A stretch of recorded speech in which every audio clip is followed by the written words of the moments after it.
All right, everybody, welcome in to the newest edition of Three Dog Thursday. And man, this is wild how all of this has come about. I am the somewhat capable host, TJ Rives, somewhat capable because it has been a crazy time in West Central Florida with Hurricane Milton having barreled through just south of the area where I live in North Tampa.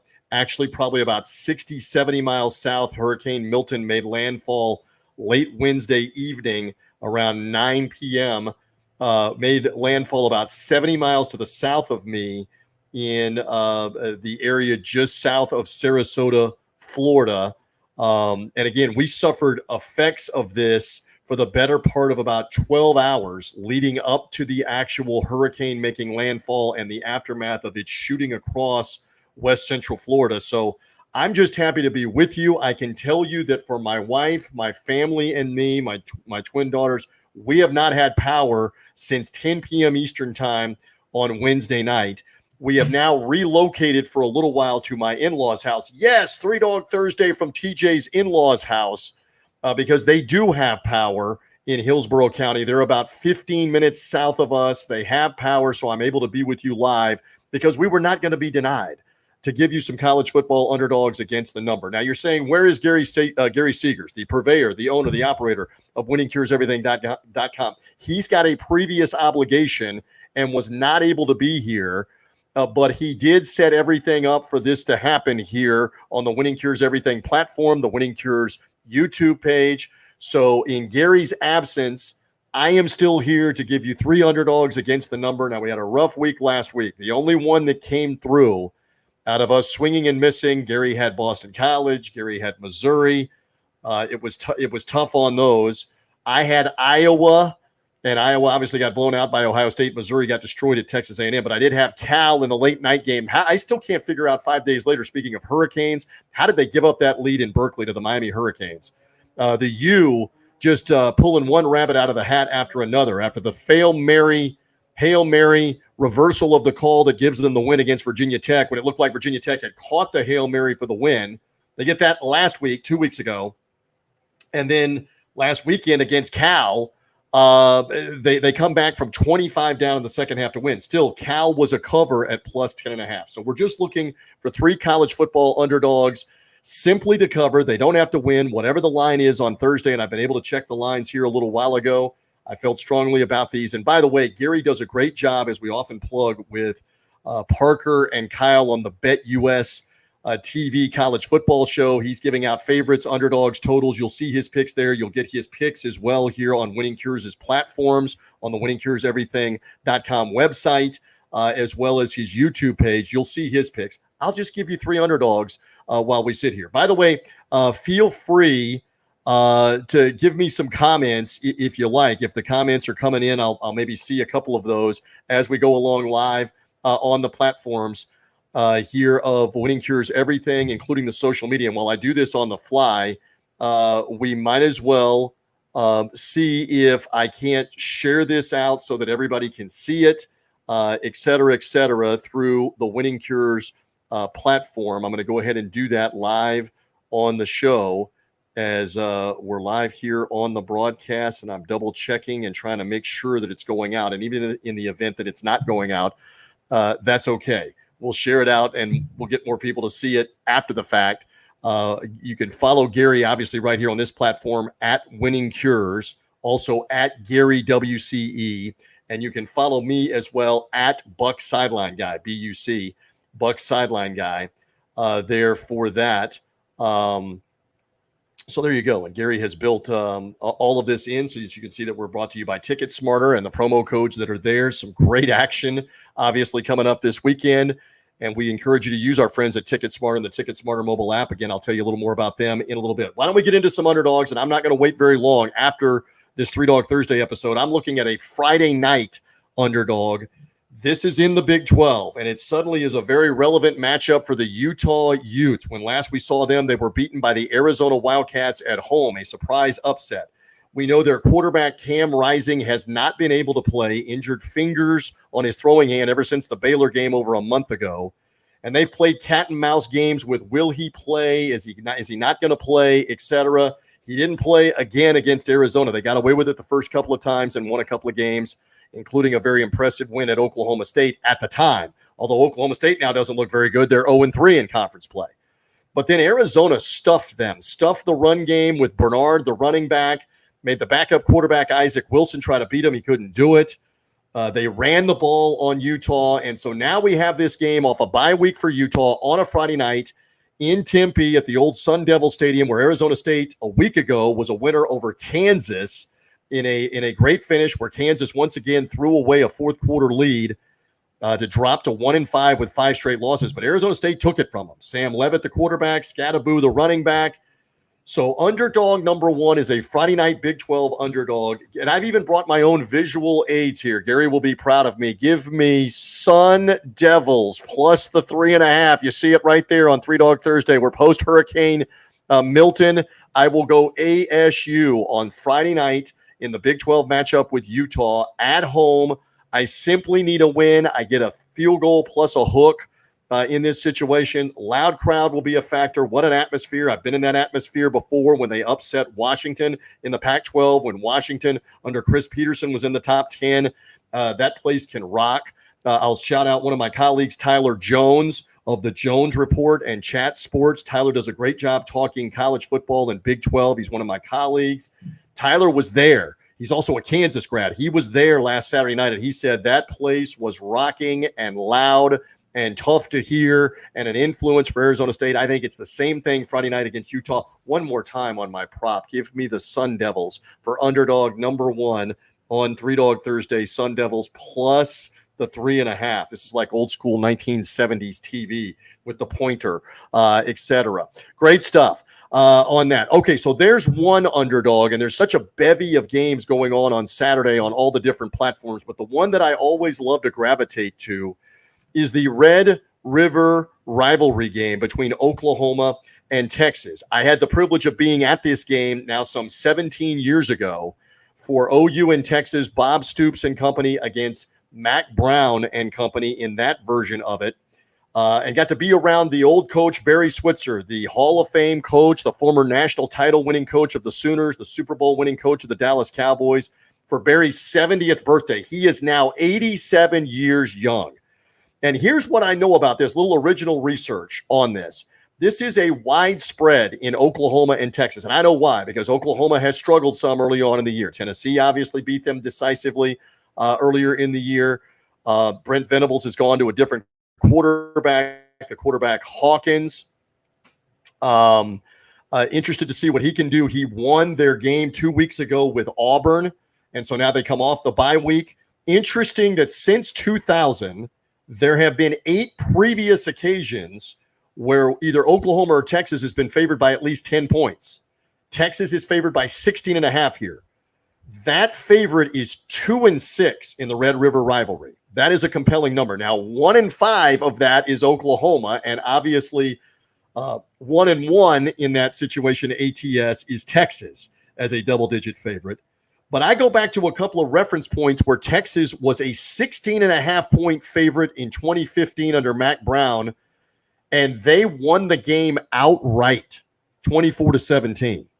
And that might have actually been Charlie Strong in the 2015 game as a 16.5-point underdog. Then you go back to 2013, and it was Mac Brown as a 13.5-point underdog. They won decisively over Stoops and company.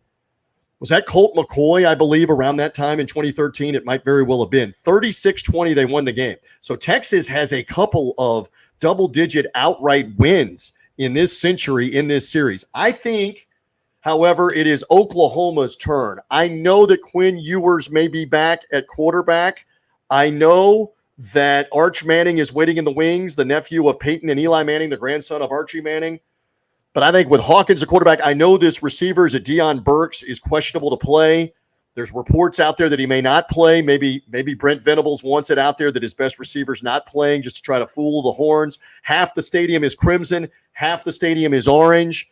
Give me once again the Sooners as I have my prop. I got to get my camera straight. Sooners plus 16.5 in the Red River rivalry. It is quite a scene at the Texas State Fair with the big Ferris wheel, the corny dogs that everybody eats. They renew the hostilities. It's an SEC game now. Remember, for so many years, Oklahoma was in the Big Eight.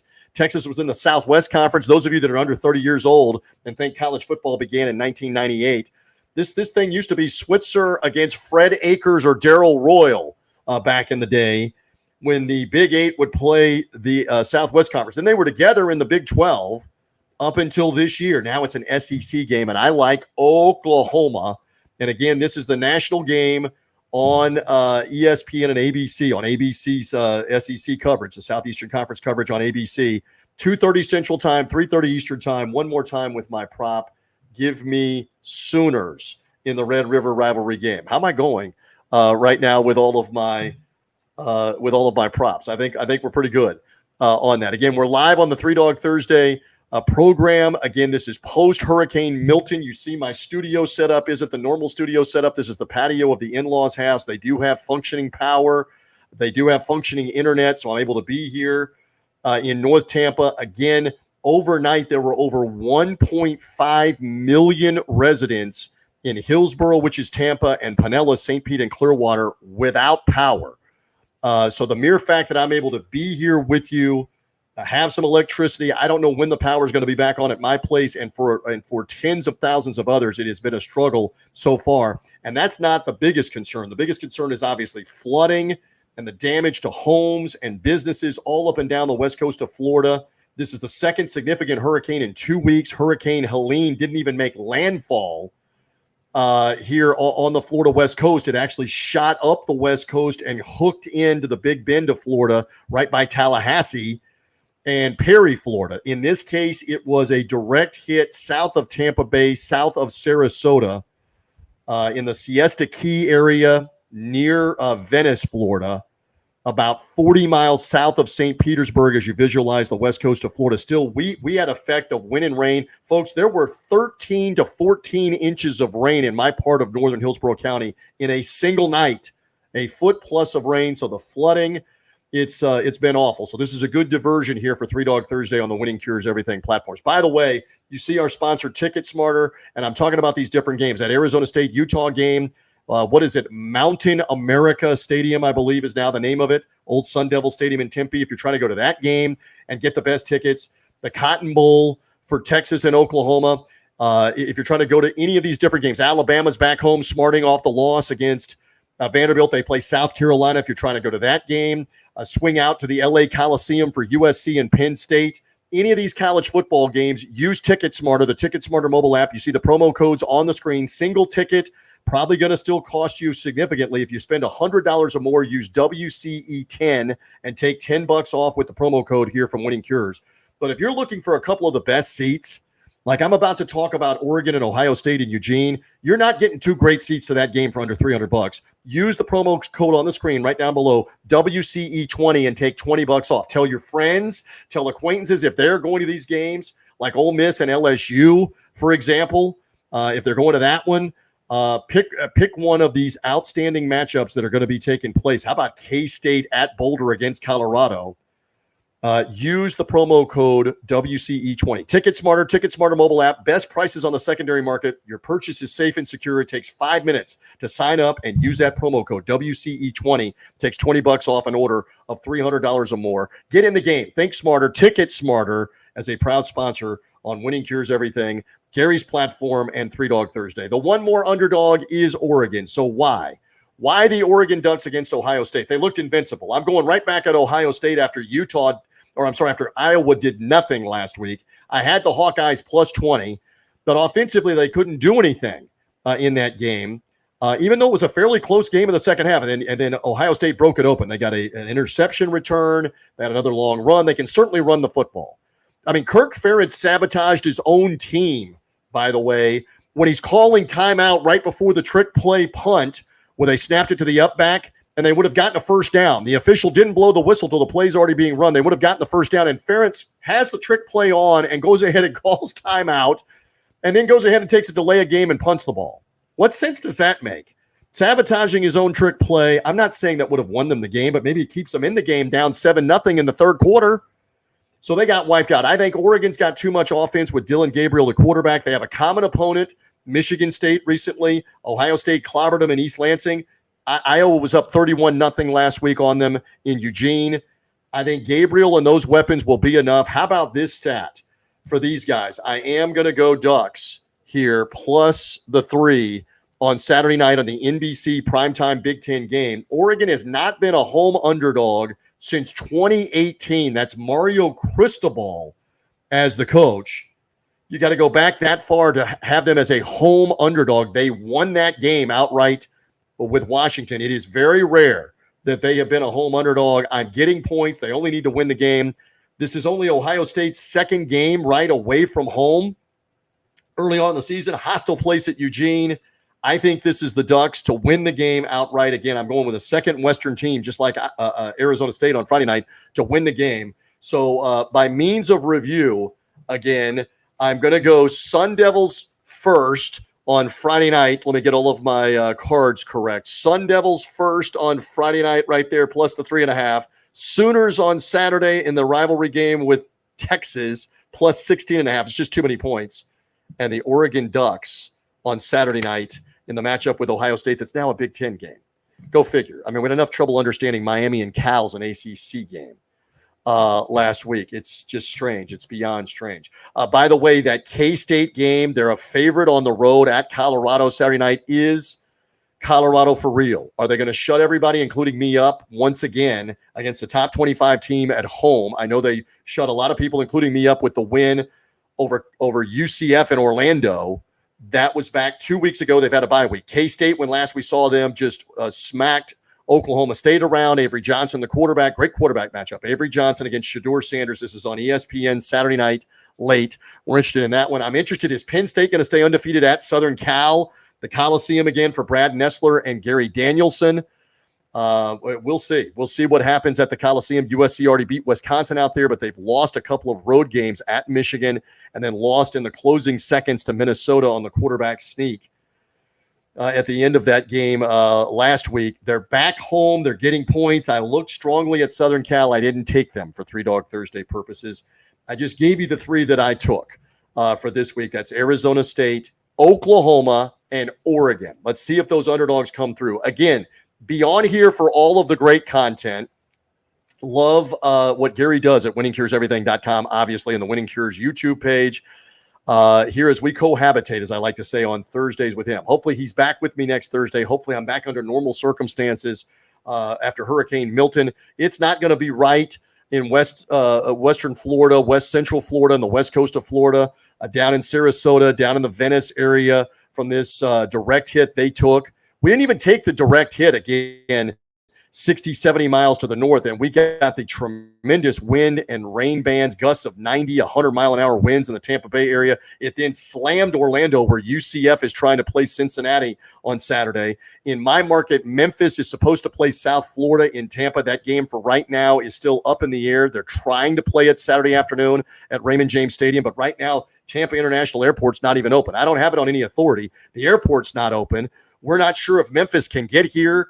How do they stay? Is there power?